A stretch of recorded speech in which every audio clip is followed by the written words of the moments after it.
একটা ছোট্ট গ্রামে থাকতো আচার্য নামে একটি ছেলে। সবাই তাকে অদ্ভুত আচার্য নামে ডাকতো, কারণ সে সব সময় কিছু না কিছু আবিষ্কার করত। একদিন সে একটি পুরনো দোকানে এক অদ্ভুত ঘড়ি দেখতে পেল, যে সময়ের সঙ্গে সঙ্গে কথা বলে। ঘড়িটা বলল, আমায় ঠিকমতো ব্যবহার করলে তুমি ভবিষ্যৎ দেখতে পারবে, কিন্তু একবারের বেশি নয়। সে অবাক হয়ে ঘড়িটি বাড়িতে নিয়ে এলো। ঘড়িটি রাতে চালু করতেই ঘর জুড়ে নীল আলোয় ছড়িয়ে পড়ল, আর সে দেখল গ্রামে ভয়ানক ঝড় উঠেছে। সব ঘরবাড়ি উড়ে যাচ্ছে, লণ্ডভণ্ড হয়ে যাচ্ছে। সকালে ঘুম থেকে উঠে গ্রামের সবাইকে সতর্ক করল, কিন্তু কেউ বিশ্বাস করল না।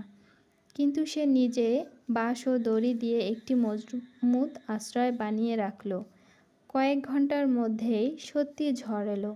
সব কিছু লণ্ডভণ্ড হয়ে গেল। গ্রামের সবাই আচার্যর বানানো আশ্রয়ে গিয়ে আশ্রয় নিল। গ্রামের অনেক ক্ষতি হলো।